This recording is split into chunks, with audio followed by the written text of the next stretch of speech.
querido povo de Deus, homens e mulheres de boa vontade. Entre as 7 palavras de Jesus no alto do Calvário, a última delas nas Sagradas Escrituras é Omnia consumatum est. Tudo está consumado. Nós ouvimos popularmente a frase missão dada, missão cumprida. Foi exatamente isso que aconteceu com Jesus, nosso Senhor. Já no final da sua vida, no alto do Calvário, embeberam um vinagre em um pano e levaram até a boca de Jesus. E ao beber, Jesus disse, tudo está consumado. Isto quer dizer que ele concluiu a obra para a qual ele veio a este mundo através do seio de Nossa Senhora. Tudo está consumado, quer dizer a tarefa terminou, está pronto. A labuta finaliza aqui, está tudo do jeito que deveria estar.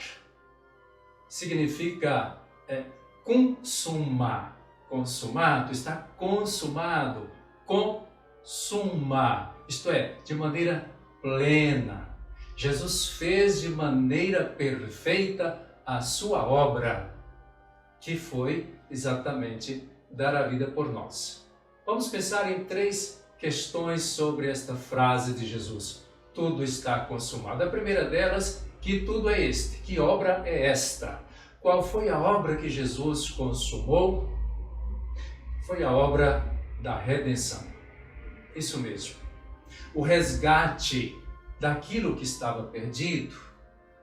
Nós sabemos, pelo livro de Romanos, o capítulo 6, o versículo 23, diz que o salário do pecado é a morte, mas o dom gratuito de Deus é a vida eterna. Foi isso que Jesus veio consumar. Ele veio nos oferecer a vida eterna, nos resgatando da nossa perdição. Como também o profeta Isaías, no capítulo 53, expressa muito bem que ele levou sobre si as nossas transgressões. O pecado é que nos leva à morte, não é? E nos traz a paz, graças à sua entrega. Ele que não tinha pecado. Portanto, esta é a obra consumada lá na cruz, a salvação oferecida por nosso Senhor. O pecado trouxe a morte, trouxe a perdição, a condenação, mas em Cristo Jesus, pela sua crucifixão, nós temos vida nova e nós temos vida eterna que Ele nos oferece gratuitamente. De fato, o homem não seria capaz de se resgatar, porque o pecado que recaiu sobre nós e que nós cometemos nos levaria à morte. Como poderíamos então pagar antes de morrermos? E a morte pode se referir à morte eterna. Nesse sentido, haveria de ter um que pagaria por todos nós, e é Jesus. E aqui a segunda questão. Já explicamos que obra é esta? É a obra da redenção. E quem fez esta obra e de que maneira ele fez? A segunda questão é essa, que nós somos levados agora a pensar. Quem foi que realizou esta obra? Que instrumento ele usou? Foi o Cristo, o Filho de Deus encarnado, através do sacrifício. Sim, Cristo Jesus veio para isto. A palavra de Deus fala do sofrimento de Jesus, das perseguições, da sua labuta, de todo o seu sofrimento já durante o ministério. Nosso Senhor foi assumindo cada vez mais e executando a cada passo do seu ministério esta obra que haveria de ser consumada lá no Calvário. De fato, no capítulo 12 de São Lucas, nós encontramos Jesus falando que veio trazer fogo, iluminar, aquecer a terra.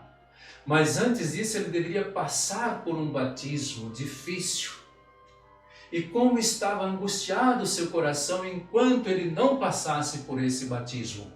O batismo de sangue lá na cruz, o derramamento do seu sangue para consumar a obra de salvação.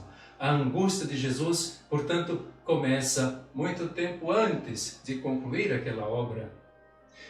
O evangelista João também, no capítulo 12, o versículo 27, ao falar sobre o grão de trigo, nosso Senhor diz da necessidade da morte do grão de trigo para dar vida, ele também manifesta a sua angústia.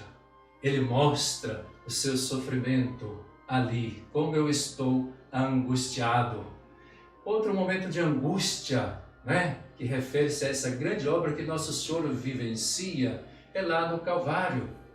E o São Lucas também, lá no capítulo 22, versículo 42, 43, ali no Calvário, no Getsemane, nosso Senhor está angustiado. Angustiado significa angusto, apertado, diminuição da liberdade. Por isso a obra é dolorosa. O Salmo 22, o Salmo 40 também já profetizavam esse sofrimento do Redentor que Jesus assume neste seu ministério. Então ali no Getsemane ele chega a suar sangue. A obra é difícil, a obra é muito grande. A maior obra que a terra pode conhecer, a mais difícil de todas elas, foi realizada por Jesus. Por isso, trata-se de uma consumação de um assunto importantíssimo para toda a humanidade. De modo que, através do sofrimento, chegando então lá no Calvário, nosso Senhor entrega o seu Espírito, como diz o texto de São Lucas, o capítulo 22, que ele entregou o Espírito. No capítulo 19 de João, nós encontramos o versículo 30, quando Jesus diz: tudo então está consumado. Isto é, ele entregou tudo que tinha, todo o seu ministério, toda a sua vida.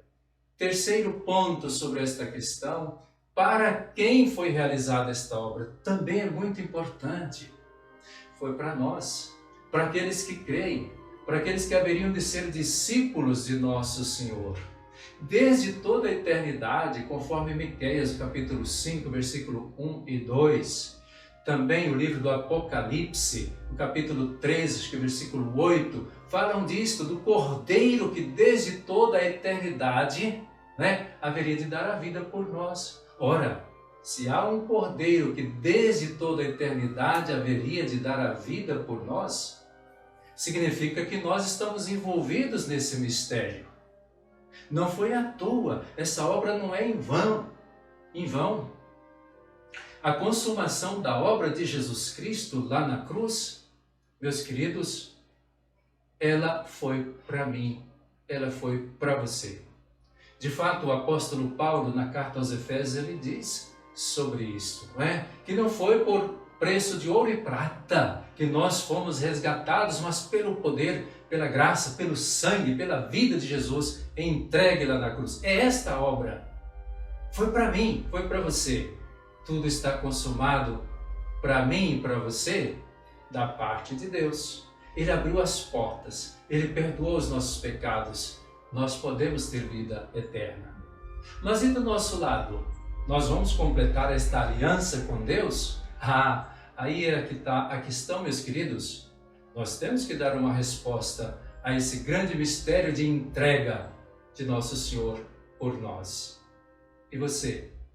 Você está neste caminho? Está preparado para consumar também em você a obra de salvação, se entregando cada vez mais a Deus e vivendo como seguidor de Jesus? Pois bem, na hora da nossa morte, tudo será consumado também da nossa parte.